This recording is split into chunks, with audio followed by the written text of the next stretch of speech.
it certainly is an honor to be here before you one more Gospel Fest. And I just want to take this opportunity to thank Cheryl and Vicki for the past 4 years, allowing me to come here and do whatever you asked me to do.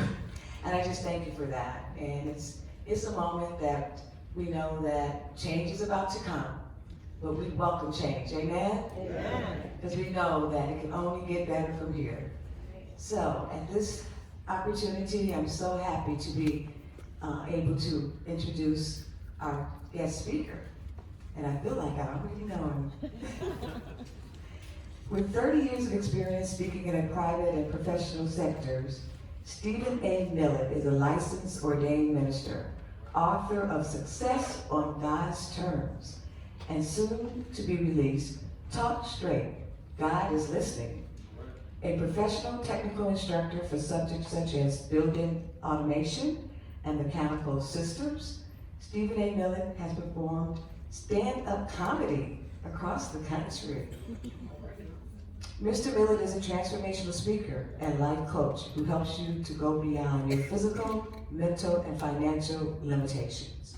He has techniques that will give you direction and hope on maturity, financial literacy, and independence in thought and action.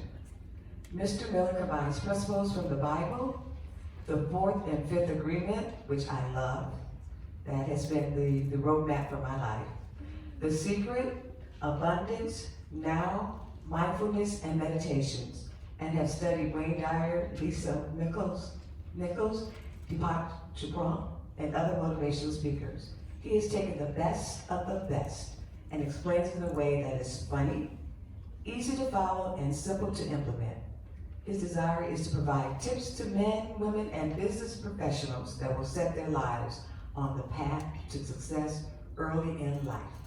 Currently, Mr. Millett is employed as Facilities Maintenance Manager of Milwaukee Area Technical Group and is the current president of Ebony Ice Ski Club. Woo-hoo! He also serves as president of the Skilled Trades Collaborative, an organization that is dedicated to help minority workers get into the skilled trades and mentor them through the apprenticeship process. Join me in welcoming Mr. Stephen A. Millett. What an honor. Thank you.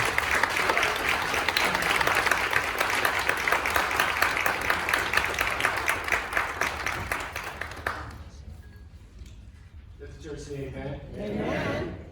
Thank you for that warm and wonderful welcome. Thank all of you for showing up. You remember when your parents or your grandparents said, you better take your medicine because it's good for you. Mm-hmm. I'm going to give you a little medicine to start. All right. In the form of a short story. There were two individuals that had went to the Vatican, and they were so excited to be there. As they wandered around, one of them dropped something on the floor and just kept walking around, and he happened to walk into the Pope. You know, he just wandered around the Vatican, you know.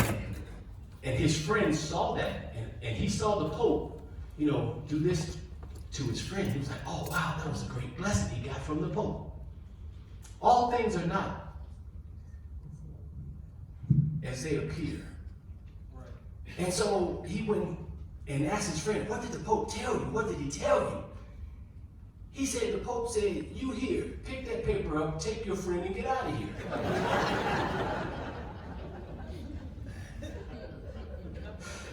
Oh. Let that sink in a little bit. It's not always the way we think it looks. I'm happy to be here today. I want to thank Peggy and all her staff for all the work they've done through the years. It's a joy to come to the summit and to see how smoothly it appears to run. And not knowing all the things that take place behind the scenes. Yes, Lord. Give Peggy a hand clap and her staff.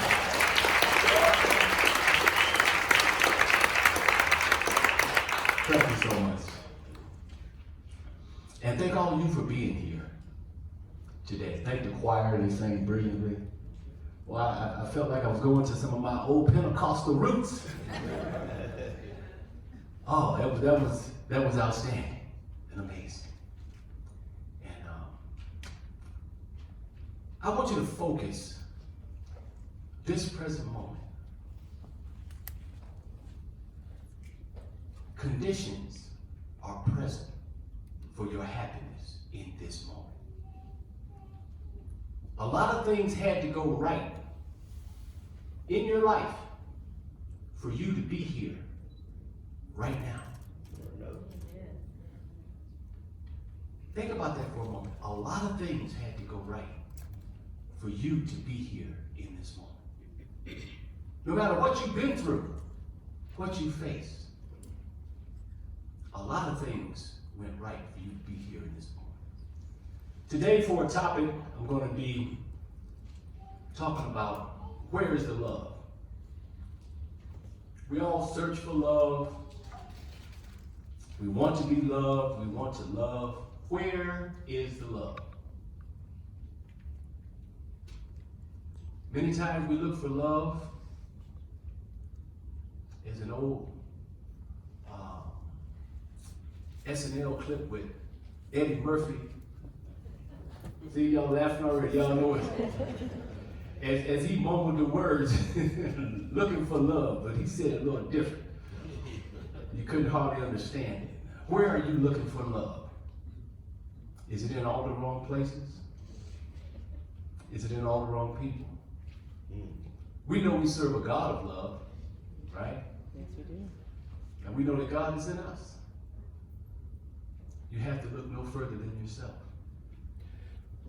The love you look for is looking for you, but it's already in you.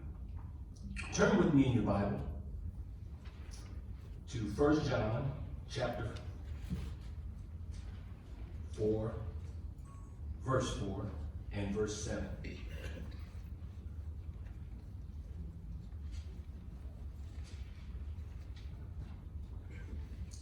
Little children, we are from God and have overcome them. Who is he that is in you is greater than he that is in the world. Jump down to verse 7. Beloved, let us love one another, for love is from God. And whosoever loves has been born of God and knows God. Amen? Amen. We know that God is love. But what happened to that love that's in us throughout our lifetime? Amen. Everyone know too. Where is that love that you started out with as a kid? You were open and honest and fearless. You weren't afraid to love because you had not yet been hurt and disappointed by life. You had not went through financial situations, bad relationships, where you felt like you gave your all and it was not appreciated. You gave your all and found out that who you were giving it to took the rest without you asking, without asking for it. You felt like you'd lost people and things and money in life. All those losses, disappointments, and hurts cause us not to love quite as freely as we used to. Cause us not to give of ourselves in ways that we knew we could and knew we should. For we tried to protect ourselves from the hurt. But in doing so, we shut ourselves off from love. We shut ourselves off from the ability to love and also to be loved. Where is that love? It's still in you. But how do you get it back? I've had many opportunities to close myself off, and many times I did. And I'll share one such occasion. A few years back, I got married with hopes and dreams that this one would be the right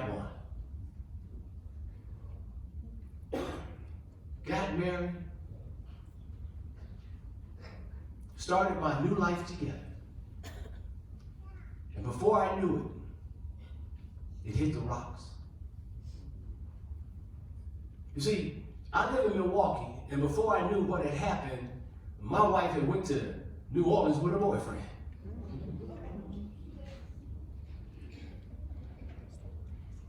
Now, I had already experienced 2 bad marriages prior to that.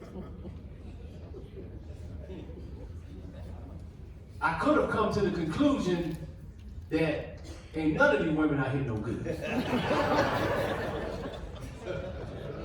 But that was based on my experience. As I often counsel my sister, don't judge the world by the 12 Negroes you know.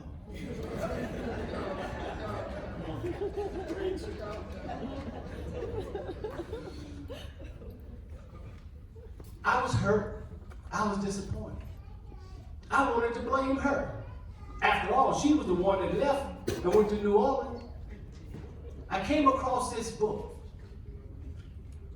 by Jack Canfield, Secrets of Success. It said you got to accept 100% responsibility for everything that shows up in your life. That's a hard task sometimes. I often teach in the prisons, and I was teaching, and I was sharing with the young brothers there, you got to take 100% responsibility for where you are right now. And one of the young men jumped up and said, "What if you got snitched on?"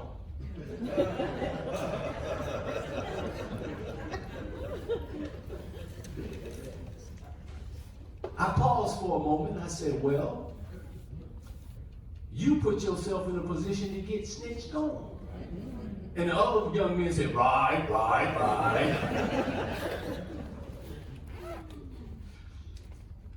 So I had to take 100% responsibility for putting myself in that position. And in doing so, I had to examine what I was doing, that I would not see the red flags, the glaring red lights. What was I doing? I could have just shut myself because it hurt. Oh my God, it hurt. It hurt to a point where I contemplated suicide. As she mentioned, my background is in mechanicals. And I remember standing on a roof in October, working on one of the units, hurting, my heart broken. And those things run on 180 volts with the cabinet open. I stood there, not wanting to go on. Because this would have been my third divorce. I was barely making ends meet paying all this child support back to my second wife.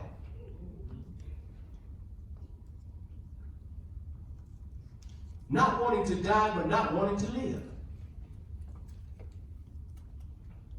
The only thing that kept me was the thought of my 3 girls. I didn't want to leave them and not be present like my father was. But I decided to stay here. And God saw fit to let me continue to live. And yes, I went to therapy and worked through those issues and began to learn to trust again. But to trust myself, to trust God, to trust that He would bring the right people into my life. See, there was still plenty of love in there, but it was covered up. with a lot of pain, a lot of anguish, a lot of resentment. So I don't know where you are today in your relationship with people. I know you've been hurt. I know you've been disappointed. But let it go. You have to let it go so that the love of God that is in you, that is shed abroad in your heart, can be expressed and felt by others around you. It will open you up to receive the love of God in your life and the peace that passes all understanding. When you should be falling apart and things look bleak, you'll have peace in the midst of a storm. Because the love of God is shed abroad in your heart. You may not see the way, but you know the way maker that has always made a way out of no way. Because he is the way of love. Let that love that is down in your heart begin to grow. Let go of past hurts. Let go of disappointments. We're out here amongst family. This is like a family reunion every year. Yes, it is. We see each other, we smile, and we laugh, and it's just good to see each other. Forget about all that stuff that's going on at home. We think we can fix it with a phone call, a Zoom call, a text message. Be present with your brothers and sisters here this week. Love on them. Let them love on you. Enjoy yourself safely. Enjoy the love that's here amongst one another. So that when you go back, you can continue to spread that back at home. I'm going to close with another little short story.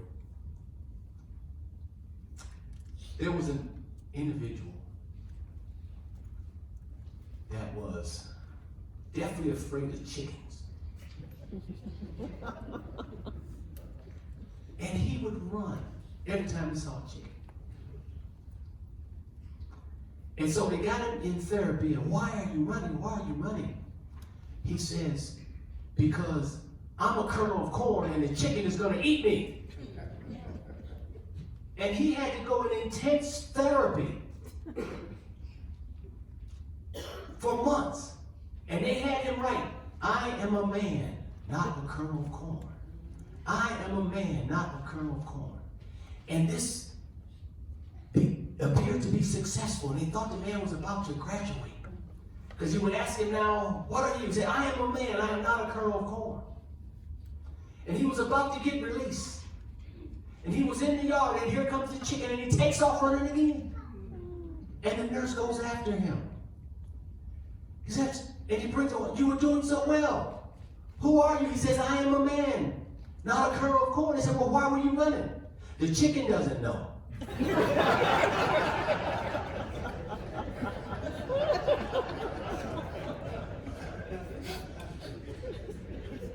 How many of us are doing things because we worry about what somebody else thinks we are? Let it go. Know that the love of God is in your heart. And whatever they're doing the best they can with the information they have right now. Let's share the love as we celebrate this summit. And I had a chance to meet that young man on the ski team. We actually ended up sharing a condo together. And, you know, just to hear his story up here and have conversation with him. It's a great work that we do here at the NBS, promoting youth, teaching them skis and valuable lessons, snowboarding, and just coming together to relax and let your hair down. So just keep up the great work. I know our numbers are not quite as big as they used to be, but we're still strong, and we're still loving each other, and we'll keep on moving forward. God bless you.